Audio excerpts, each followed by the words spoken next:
आज हमारे सामने रणवीर अल्लाबादिया के शो पर माधुरी दीक्षित का एक बहुत ही दिलचस्प और लंबा इंटरव्यू है। इस बातचीत में उतरने का हमारा मिशन सिर्फ उनके करियर की टाइमलाइन को दोहराना नहीं है, बल्कि उस इंसान को समझने की कोशिश करना है जो धक धक गर्ल के टाइटल के पीछे है। हम उनकी सोच, उनके जीवन को देखने का नजरिया और उन फैसलों की गहराई में जाएंगे जिन्होंने उन्हें वो बनाया जो वो आज है। बिल्कुल। और ये सोर्स इसलिए इतना खास है क्योंकि ये किसी फिल्म के प्रमोशन जैसा नहीं लगता। ये एक बहुत ही एक ईमानदार बातचीत है जिसमें मेहनत, शोहरत, प्यार, शादी, इन सब मुद्दों पर वो खुलकर बात करती हैं। तो चलिए इस बातचीत से वो सबसे ज़रूरी बातें निकालते हैं जो एक कलाकार और एक इंसान के तौर पर उनकी कहानी कहती हैं। ठीक है, तो शुरू करते हैं। सबसे पहली और शायद सबसे दिलचस्प बात जो मुझे लगी वो एफर्टलेस दिखने के कॉन्सेप्ट पर है। जब भी हम उन्हें डांस करते देखते हैं तो लगता है कि ये सब कितना आसान है ना, जैसे कोई नेचुरल टैलेंट हो। पर वो इस बात को सिरे से खारिज कर देती हैं। हाँ, और यहीं से उनकी शख्सियत की नींव दिखनी शुरू हो जाती है। वो साफ कहती हैं कि एफर्टलेस जैसी कोई चीज़ होती ही नहीं है। वो बताती हैं कि 3 साल की उम्र से उन्होंने कत्थक सीखना शुरू किया और घंटों घंटों रियाज करती थी। तो जो सहजता हमें पर्दे पर दिखती है वो असल में हजारों घंटों के अनुशासन का नतीजा है। उन्होंने रॉजर फेडरर का जो उदाहरण दिया वो तो कमाल का था कि लोग कहते हैं व्हाट अ नेचुरल गेम, लेकिन वो ये नहीं देखते कि उस एक शॉट के पीछे 5-5 घंटे की प्रैक्टिस लगी है। मुझे लगता है ये बात जिंदगी के हर पहलू पर लागू होती है। बिल्कुल। जो चीज़ हमें किसी में सहज लगती है उसके पीछे एक छिपी हुई मेहनत की कहानी होती ही है। और ये मानसिकता उनके काम करने के तरीके में भी दिखती है। वो कहती हैं कि उन्होंने हमेशा हर फिल्म को अपनी आखिरी फिल्म माना। सोचिए, इस नजरिए के साथ काम करने के लिए कितना फोकस चाहिए। ये क्या पता कल मौका मिले ना मिले वाली सोच, ये उन्हें हमेशा अपना 100% देने पर मजबूर करती होगी। सही बात है। ये कोई स्टारडम वाला एटीट्यूड नहीं है, ये एक भूखे कलाकार का एटीट्यूड है। और ये सब आया कहाँ से? उनकी परवरिश से, उनके माता पिता से। उन्होंने सिखाया कि जो भी करो पूरी लगन से करो, वरना करो ही मत। तो ये जो अनुशासन और मेहनत की नींव बचपन में रखी गई, ये तब बहुत काम आई होगी जब वो अपने करियर के शिखर पर थीं। उस शोहरत के तूफान को संभालने के लिए सिर्फ टैलेंट काफी नहीं होता। आपने बिल्कुल सही पॉइंट पकड़ा। और यही हमें बातचीत के दूसरे हिस्से पर ले आता है, शोहरत, परिवार और संतुलन। एक तरफ वो देश की सबसे बड़ी स्टार थीं और दूसरी तरफ घर पर एक आम लड़की।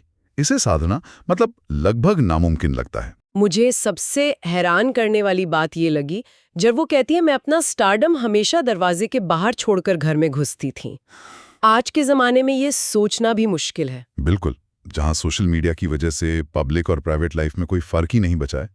ये एक बहुत ही सचेत, एक कॉन्शियस फैसला था। उनके लिए शोहरत उनके काम का एक हिस्सा थी, उनकी पहचान नहीं। घर में वो माधुरी दीक्षित द स्टार नहीं थी, वो सिर्फ मैं थी, अपने परिवार की बेटी, बहन। ये जो मानसिक विभाजन है, शायद यही उनके जमीन से जुड़े रहने का राज था। बिल्कुल। उन्होंने अपनी पहचान को अपने पेशे से बड़ा होने ही नहीं दिया। और इसका सबसे मजेदार सबूत है वो किस्सा जब उनके बच्चों को, हाँ, कि उनको पता ही नहीं था कि उनकी माँ इतनी बड़ी सुपरस्टार है। मैं तो ये सुनकर चौंक गई थी।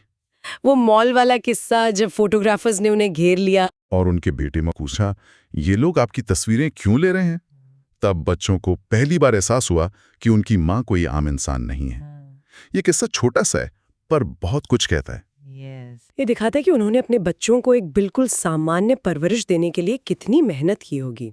अमेरिका में वो बस एक माँ थीं जो बच्चों को स्कूल ले जाती थीं, सॉकर प्रैक्टिस पर ले जाती थीं। और वो कहती हैं कि उन्हें वो जिंदगी बहुत पसंद थी। वो शोहरत से भागी नहीं भागी नहीं, बल्कि उन्होंने एक दूसरे सपने को चुना और इसे जिया। सही कहा। और जब उन्होंने अपने करियर के पीक पर शादी करके अमेरिका जाने का फैसला किया तो लोगों को झटका लगा।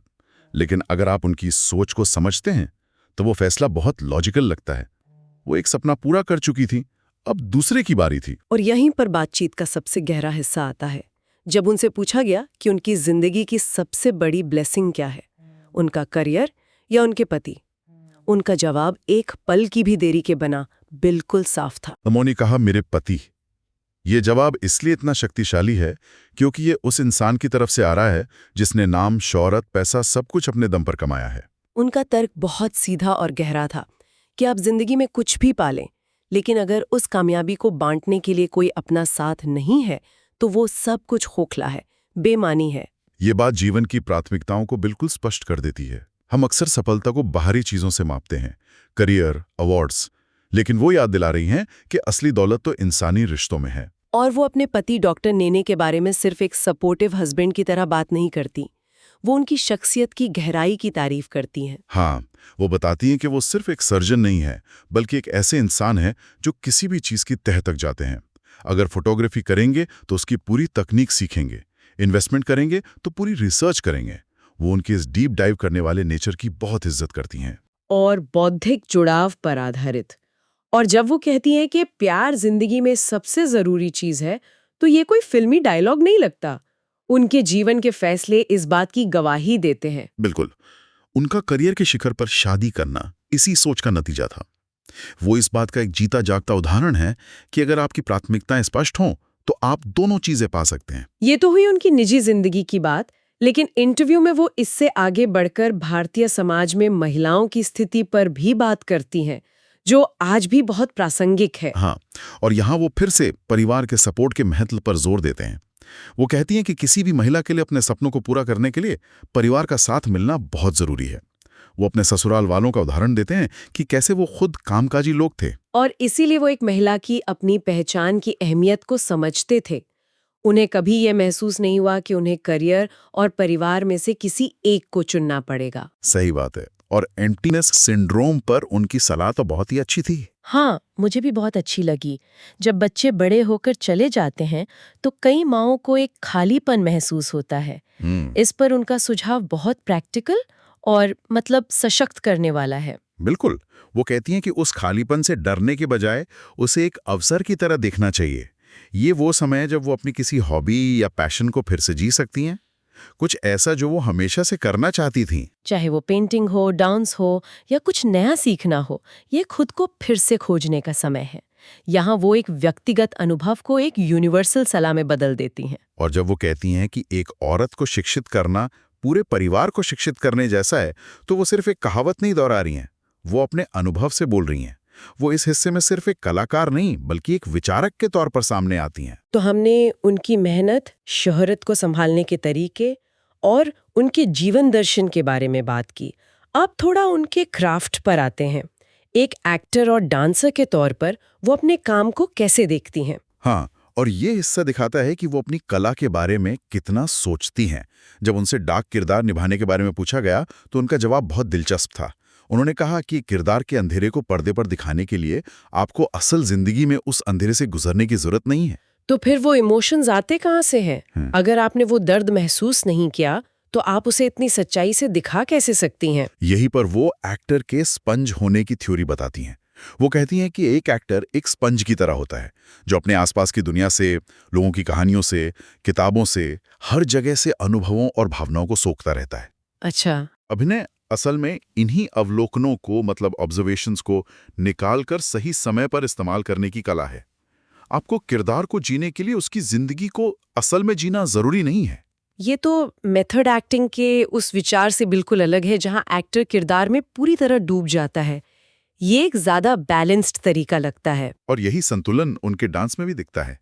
वो डांस को सिर्फ एक शारीरिक कला नहीं मानती। वो कहती हैं कि ये उनके लिए एक आध्यात्मिक अनुभव है, एक मेडिटेशन की तरह। उन्होंने डोला रे डोला गाने का उदाहरण दिया, जी। जो देखने में इतना भव्य और भावनात्मक लगता है, लेकिन वो बताती हैं कि शूटिंग के वक्त उनके दिमाग में सिर्फ एक ही चीज चल रही होती है, जी, टाइमिंग, परफेक्शन, कैमरा एंगल। बिल्कुल। बाहरी दुनिया जैसे गायब हो जाती है।